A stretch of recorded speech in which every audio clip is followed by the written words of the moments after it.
Obrigado.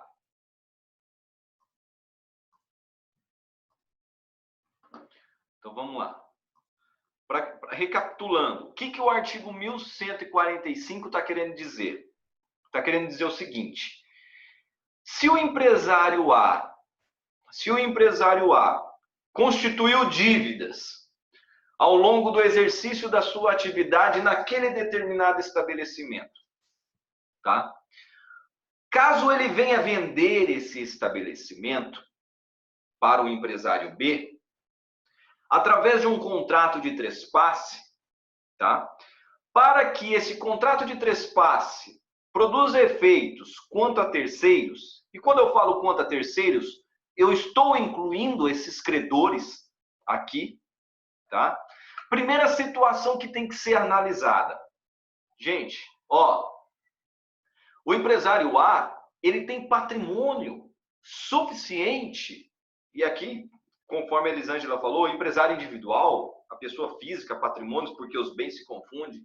A pessoa jurídica, por exemplo, tem que ter patrimônio suficiente para se responsabilizar por aquelas dívidas dos credores, tá? Porque automaticamente, imagine então, vamos melhorar o nosso exemplo, que o empresário A comprou matéria-prima de fornecedores. Eu tenho fornecedor 1, 2, 3. Suponhamos que esses credores tenham emitido duplicata ou o empresário A tenha pago por cheque. Vamos lá que ele pagou com cheque. É um título executivo. É um título de crédito. Isso daí, títulos de crédito, vocês vão estudar lá na frente. Mas suponhamos lá, ele pagou com cheque. Tá? Veja só. Para que esse contrato de trespasse produza efeitos perante esses credores terceiros, primeira situação, esse empresário A ele precisa ter patrimônio suficiente para arcar com essas despesas. Porque se esses credores forem executar, eles vão buscar e penhorar o patrimônio desse empresário A. Entendeu? Então ele precisa ter patrimônio. Se ele não tiver patrimônio, ele precisa pagar.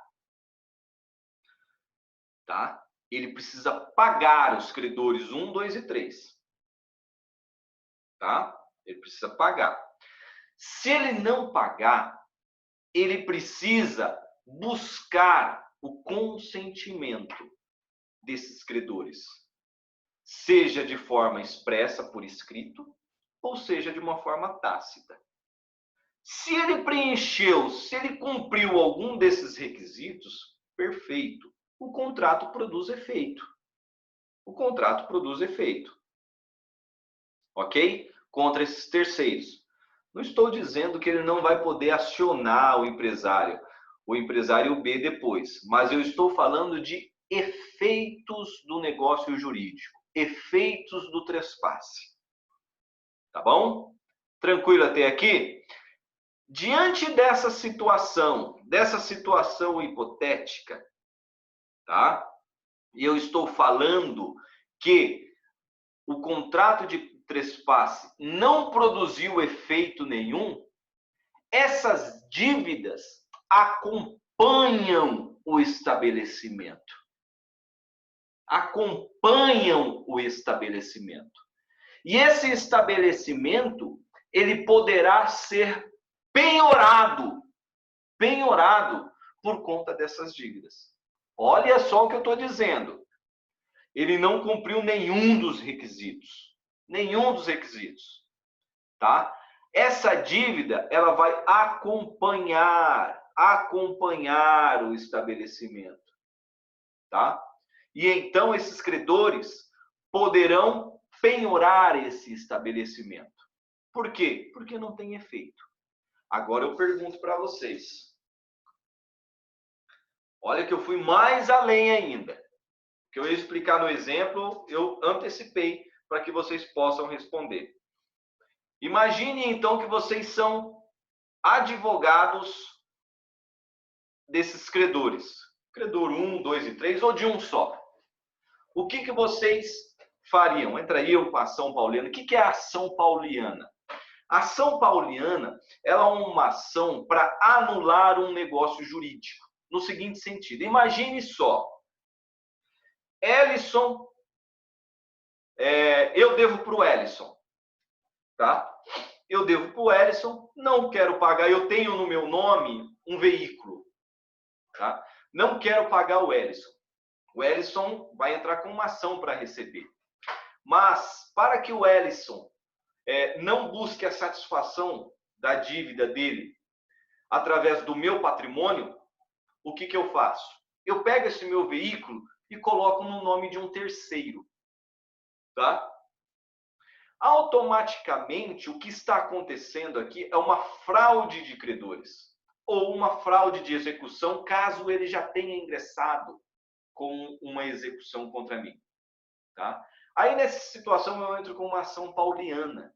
Por quê? Para anular esse negócio jurídico, essa venda que eu fiz com um terceiro, para que ele consiga atingir o meu patrimônio, o meu veículo, para satisfazer a dívida dele. Isso daí é uma ação pauliana. Ou seja, eu estou buscando a nulidade de um negócio jurídico. Eu entraria com uma ação pauliana nesse sentido? Ou eu entraria com uma ação de nulidade? Uma ação de nulidade direta desse negócio jurídico, para que eu consiga, então, cobrar e receber. Talvez eu faria diferente. Ou, fala, Edson. Nesse caso, né, sabendo que o proprietário da padaria Quipão receberia um valor pela compra, pela transferência, né? Se ele está vendendo, o credor tem que dar autorização, correto? Certo. Eu faria um contrato ou, né, faria uma penhora direto no dinheiro que vai entrar. Ressalvava um valor. Então tá. Vamos lá. Pega o artigo 166. Professor, só um negocinho só para falar. Às vezes também, Wellington, você está contando que o valor que ele vai vender vai dar para saldar a dívida. Mas em caso ainda que o valor que ele vai ganhar com a venda não dá para saldar a dívida? Entendeu? Tem que ver isso, né? Sei então, lá, ele está te devendo 1 milhão, mas ele vai vender por 100 mil. Então, né? É isso que eu quero que vocês entendam e que vocês passem a raciocinar a respeito do caso em si. Porque isso é caso prático. Isso acontece demais. Veja só, vamos considerar o contrato. O contrato, ele existe? Ele existe. Ele é válido? Ele é válido. Ele produz efeitos perante esses terceiros? Ele não está produzindo efeitos. Se ele não produz efeitos, automaticamente o adquirente, vocês estudaram isso, não gerou um direito líquido e certo, um direito ao adquirente de ter aquele estabelecimento em si em relação a isso, porque é um encargo. É um encargo, tá? É um encargo. É um evento futuro e certo, enfim. Professor, por que ele não produz efeito? Ele não produz efeitos justamente porque ele não conseguiu, ele não pediu o consentimento dos credores. Lê o artigo 1145 aí, Denise. Lá o artigo 1145.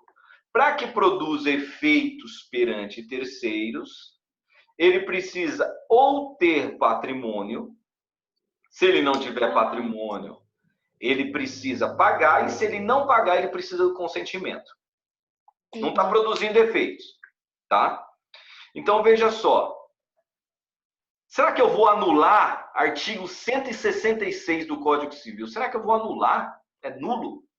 É nulo o negócio jurídico celebrado por pessoa absolutamente incapaz? Gente, está no plano, isso daqui está no plano da validade. Isso? Plano da validade. Plano da existência, eu preciso de partes. Plano da validade, que essas partes precisam ser capazes. Tá? Então, ele foi realizado por pessoa capaz? Foi. Então, eu não utilizo disso. For ilícito, impossível ou indeterminado? Plano da validade também. tá? Plano da existência, objeto. Plano da validade, objeto lícito, possível, determinado ou determinável. O motivo determinante comum em ambas as partes for lícito. Objeto lícito. For ilícito, na verdade. Plano da validade. Vocês viram isso? Acredito.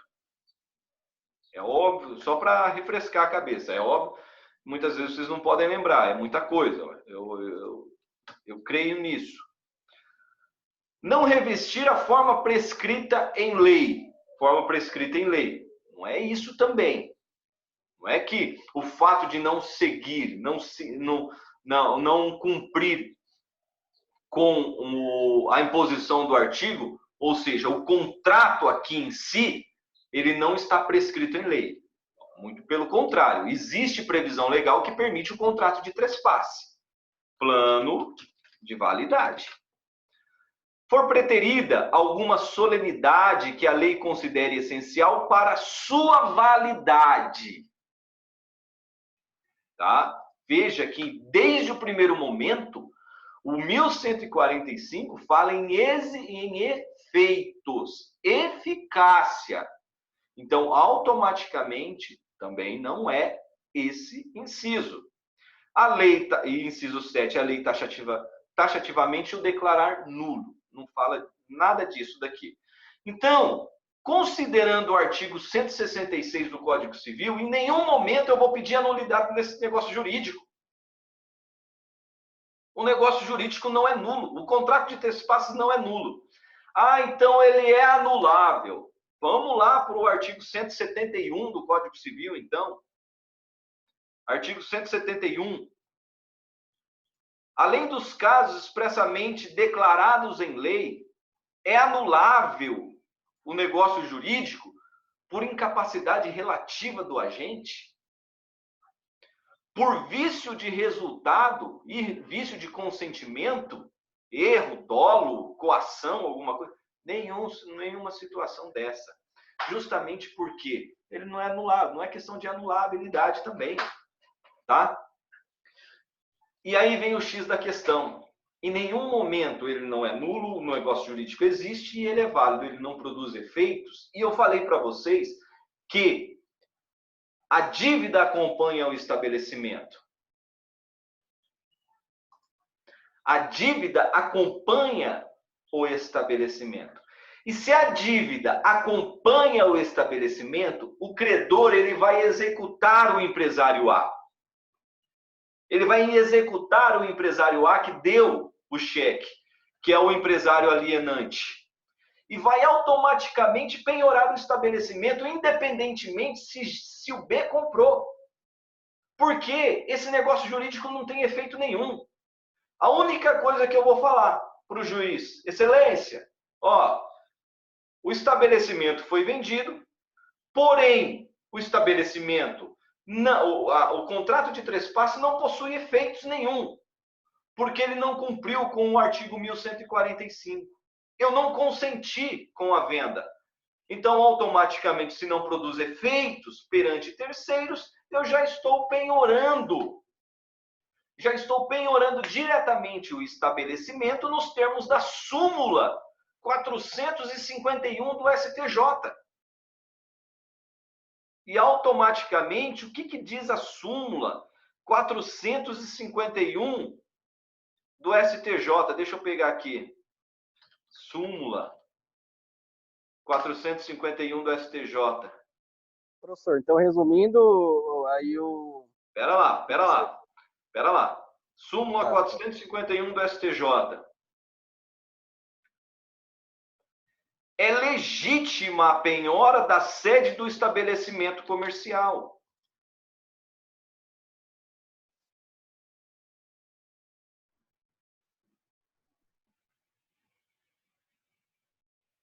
Deixa eu colocar aqui. Súmula 451 do STJ. É legítima a penhora do estabelecimento comercial. Pode falar agora. Não, eu ia falar assim, então o resultado que você achou melhor não é entrar com ação nenhuma, né? Você só ia alegar para o juiz, você ia estar penhorando, né? Não é que eu achei melhor, é a correta. Entra com uma ação de execução contra o estabelecimento. E acabou. Não ia fazer nada, né? E penhora o estabelecimento. Daí o que vai acontecer? Óbvio que o empresário B vai entrar com embargos de terceiro. E dizer o seguinte, ó, eu comprei esse patrimônio, que o estabelecimento é um patrimônio, esse estabelecimento foi adquirido através de um contrato de trespasse, tá? Daí eu, no embargo de terceiro, vou falar o seguinte, olha, embora ele tenha ocorrido, vendido através de um contrato de trespasse, esse contrato de trespasse não seguiu as formalidades do 1145, logo não produz efeitos. E a penhora pode recair sobre, então, o estabelecimento. E vai penhorar o estabelecimento. Certo? Entendeu? Isso daqui, gente, muito advogado na prática já entra com ação anulatória. E cai do cavalo. Justamente por conta disso. Justamente por conta do 1145. Poxa, não cumpriu o 1145, é nulo. Pá! Não. Ele não produz efeitos. Se ele não produz efeitos, executo e já penhora automaticamente a peça para penhorar o estabelecimento. Beleza? Aí depois fica uma relação privada entre os dois, né? Que estavam no contrato lá, né? Aí fica empresário B e empresário A. Eu pode Hã? Como eu perdi aí por causa da minha conexão, dá só uma resumida de novo, fazendo favor. Então tá. Vamos voltar lá. Então, pode falar. Então vamos lá. Mais uma vez o exemplo. Você entendeu o exemplo em si, né, Elisângela? Sim, eu entendi. Sim. Então tá. Então, diante dessa circunstância, o porquê que eu não entraria com uma ação anulatória? Veja só, por que eu não entro com ação pauliana, conforme falaram? Primeiro que não existe fraude. Certo? Pauliana só quando existe fraude? Nesse caso, sim. Tá. Sim, justamente. Fraude contra credores. Você pegou o exemplo da ação pauliana? Só o Coelho se escreveu lá. Não deu tempo. Não, o Coelho se escreveu no grupo lá. Então tá. O que é a ação pauliana? O Ellison, eu devo para o Ellison, tá? Automaticamente o Ellison me executa. E para quê? E eu tenho um único carro no meu nome. Para que ele não atinja o meu patrimônio, já que eu não quero pagar ele, eu pego o meu veículo e transfiro para um terceiro. Uhum. Isso constitui fraude de execução. Tá. Eu entro com uma ação pauliana para anular, porque o negócio jurídico é nulo. Certo? Certo. Por que eu não entro, então, Tiago, por que eu não entro direto com uma ação de nulidade desse estabelecimento? Porque os credores, pega lá na imagem, porque os credores 1, 2 e 3 não podem entrar direto já com uma ação de nulidade contra o estabelecimento? Pega o Código Civil lá no artigo 166, onde ele fala quando o negócio jurídico é nulo. Tá? Mas o negócio jurídico ele não é nulo, porque ele existe e ele é válido. A única coisa que acontece é que ele não produz efeitos. Tá? E se ele não produz efeitos, automaticamente eu vou executar o empresário A, o empresário alienante, que realmente é ele que me deve, tá? Ele que me deve, e eu vou penhorar diretamente o estabelecimento. Tá? Eu vou penhorar porque a dívida acompanhou o estabelecimento. Justamente por quê? Porque não produziu efeitos. Eu não preciso nem executar o empresário B. Eu executo o empresário A direto e penhoro o estabelecimento e mostro para o juiz o seguinte, ó, o estabelecimento foi vendido. Tá? Mas não seguiu com os requisitos do artigo 1145. Eu não dei o consentimento, o empresário A não me pagou, e ele sequer tem patrimônio. E como eu posso penhorar o estabelecimento nos termos da súmula do STJ número 451, eu penhoro diretamente o estabelecimento comercial. Deu para entender? Deu para entender. Aí o B vai questionar, porque já é dele. Justamente. B com certeza vai questionar. Ele vai falar o seguinte, ó, eu comprei esse estabelecimento. E vai entrar com embargo de terceiro, que é a via mais rápida. Entendeu? Tá. Uhum. Na questão, automaticamente, a gente vai ver daqui a pouco, que até mesmo ele não vai poder questionar em si, justamente porque ele é responsável pela dívida também. Aí agora você fala assim, puta, Thiago, agora você me ferrou mesmo, agora você embananou de vez. Tá? Eu estou falando de efeitos. Eu estou falando de efeitos do negócio jurídico. Diante dessa situação, na perspectiva do artigo 1145, eu não estou cobrando do empresário B, eu estou cobrando do empresário A. Sim, sim. Tá? Eu não estou colocando o B no polo passivo da execução. Eu estou cobrando, eu estou executando o cheque que o empresário A me deu. Entendeu? Então, automaticamente, se ele entrar com embargos de terceiro, nessa situação, eu vou falar assim, não, tudo bem, ele vendeu, tá certo, não tô questionando isso. O que eu estou questionando é que essa venda não tem efeitos para mim. Eu não consenti com essa venda. E automaticamente, se não há efeitos quanto a terceiros, nos termos do 451, ela pode ser penhorada, o estabelecimento pode ser penhorado. E a penhora vai ser mantida. E o juiz vai manter a penhora. Tá bom. Entendeu? Professor, Diga. Entendi. você pode dar outro exemplo de outra coisa? Tá, eu posso dar um exemplo de outra situação, mas só que vai seguir o mesmo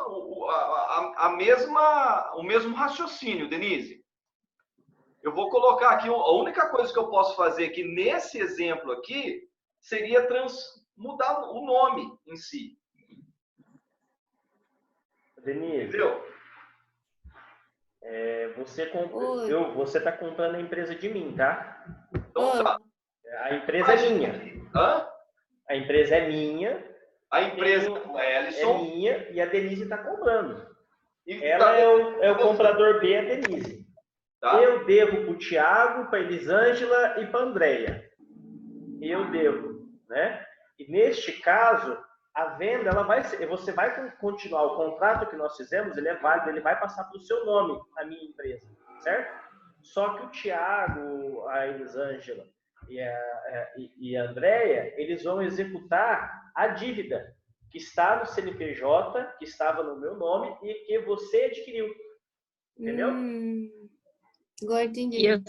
E a solução é o Ellison pagar, eu e o pessoal. Exatamente. Tem que pagar porque nós estamos penhorando. Então Aí não é eu que tenho que pagar, é o Ellison. A princípio, verdade, sim, mas... A princípio, sim. Para que tenha efeitos. Para que tenha efeitos. Exato. Mas a aí o dívida tem Ellison que ser fica no paga. prejuízo. A dívida tem que ser Você- paga. Não importa se é eu ou se é Denise que vai pagar. Mas aí você, como você comprou, você também vai acabar ficando no prejuízo, mas alguém tem que pagar. Você poderia isso? depois entrar com uma ação contra o Ellison para rever o dinheiro que você pagou no estabelecimento dele. Mas, professor, quando eu comprei a empresa, assinei o contrato de trespasse, eu não assumi a dívida? Isso a gente vai ver ainda. O que eu tô querendo Professor, dizer, eu acho que nesse caso, o que eu tô o querendo B dizer, fica muito vulnerável a levar um calote, professor. justamente. Eu acho que fica muito vulnerável. Eu não vou dizer calote, Elisângela, até porque o B ele vai ser responsável pela dívida também. Tá? O que eu estou dizendo aqui, veja só, e é isso que eu quero que vocês entendam nos termos do artigo 1145.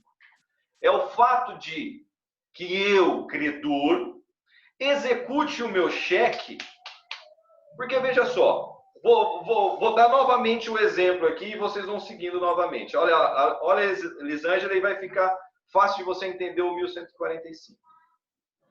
eu quero tomar o mesmo exemplo aqui. Olha na tela. Olha na tela. Tá. Padaria que pão, empório confeitaria, tá. Vendeu o estabelecimento para o empresário B, certo? Certo. Acontece que padaria que pão, durante o exercício da atividade e antes mesmo de vender o estabelecimento, antes mesmo de realizar o contrato, suponhamos aqui que ele comprou massa para fazer pão, que ele comprou refrigerante, que ele comprou matéria-prima em si. Ele comprou de determinados fornecedores, tá? Deixa eu colocar aqui, ó. Professor, porque nesse caso ele não comprou o CNPJ, né?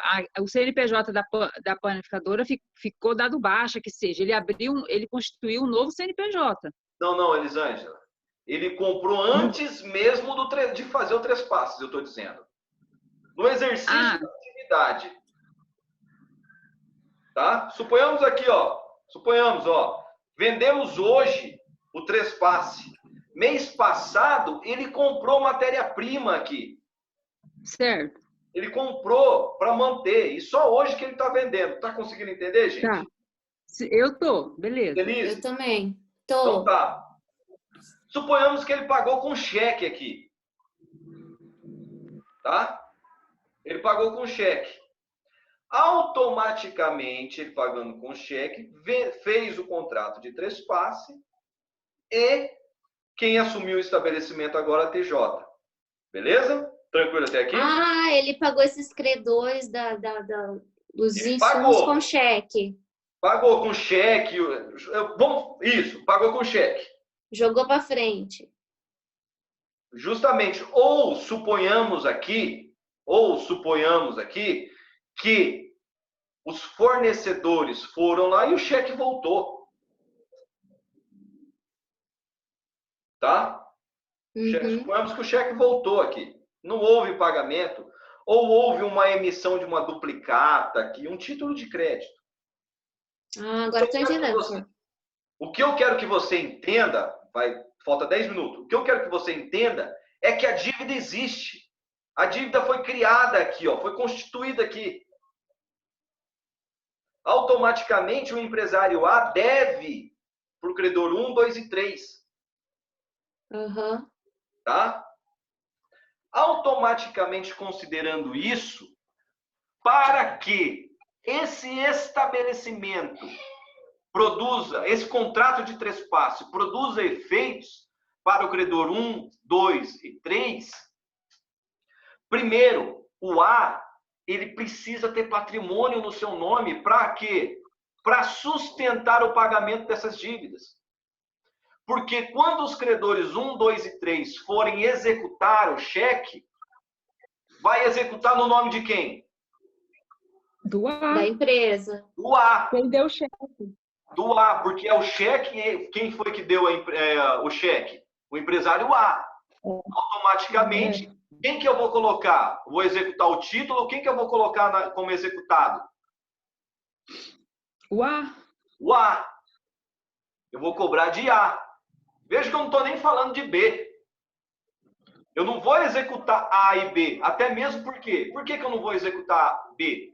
Porque não tem nem sequer o nome dele no cheque. Ele não existia ainda, né? Justamente. Tá? Veja só. Então eu vou executar A. Tá? Se ele não pagar a dívida, ele tinha que pelo menos pedir a minha autorização como credor para vender esse estabelecimento. Porque se eu autorizo, olha só, se eu autorizo como credor, e é onde a gente vai entrar, se eu autorizo como credor, automaticamente o empresário B, ele vai ser responsável pela dívida também.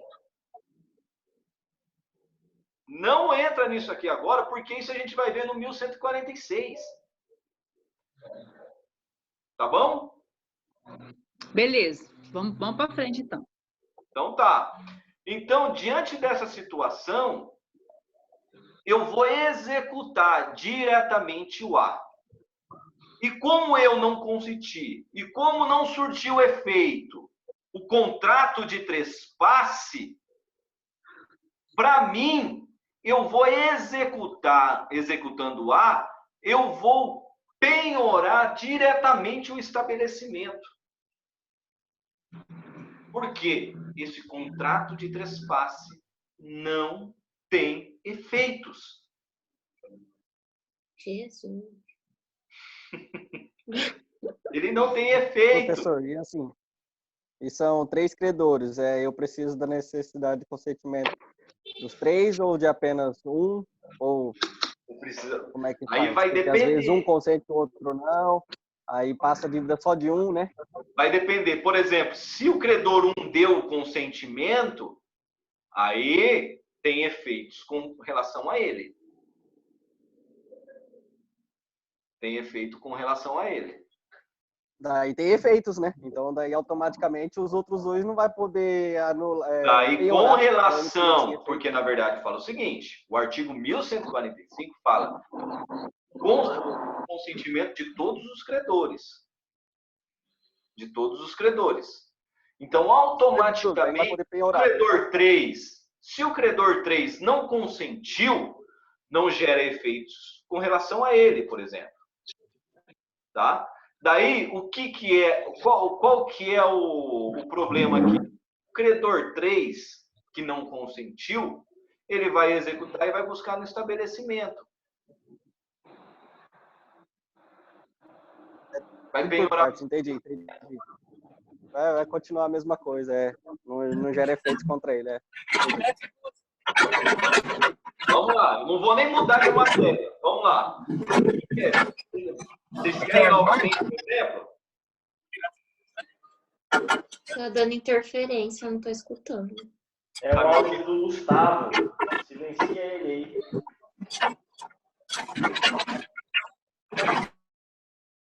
Estão ouvindo? Tá. Vamos lá. Agora...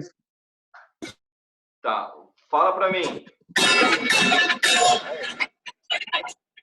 Ai, ele ainda tá ligado. Tá. Deu para entender até aqui? Sim, deu sim. Sim, para mim deu certo. Sim. Eu acho que sim. Então tá. Beleza, então. Tranquilo até aqui. Então, o que não é... Mas o Gustavo, ele liga o som ainda? Parece que sim. Não sei. Beleza até aqui? Olha aqui, ó.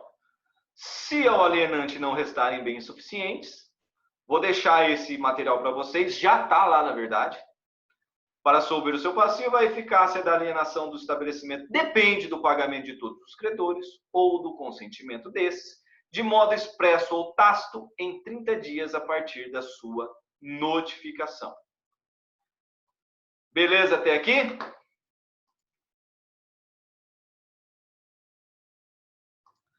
Sim. Beleza, prof. Daí a gente entra no artigo 1146. E só para deixar vocês cientes da situação. Tiago, você falou de efeitos. Tá. Eu quero saber o seguinte. Se eu comprei esse estabelecimento, tá? Se eu comprei esse estabelecimento, eu sou responsável por essa dívida? Eu falo para você que sim.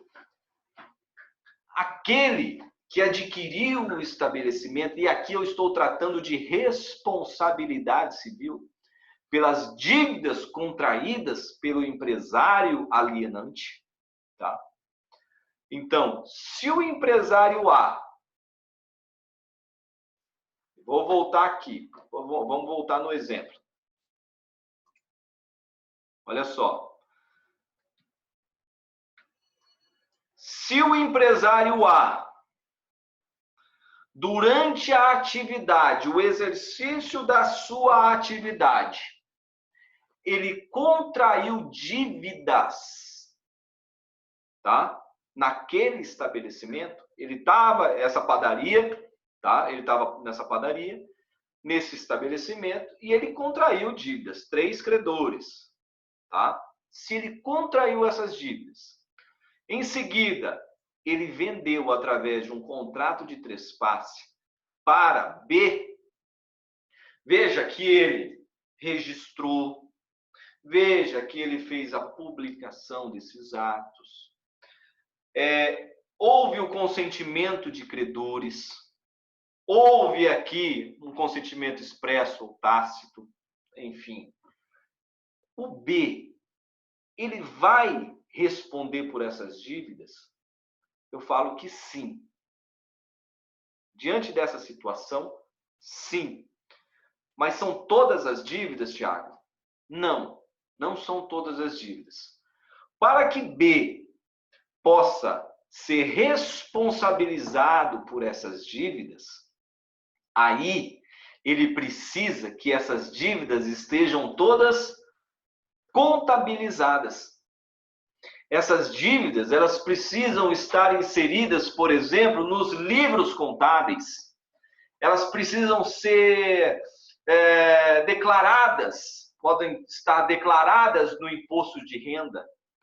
Porque a partir do momento em que você contabiliza essa dívida, e é essa a ideia do fato, da necessidade da contabilização da dívida, automaticamente significa dizer que essas dívidas se tornaram públicas. E o empresário B, ao adquirir o estabelecimento, tinha conhecimento dessas dívidas, tá? Só estou dando um resumo aqui, porque nós vamos tratar com mais detalhes na próxima aula.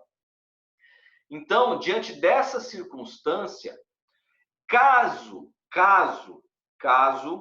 as dívidas estejam contabilizadas, dívidas contraídas pelo empresário A, e esse estabelecimento foi vendido ao empresário B, se essas dívidas estão contabilizadas, o empresário B será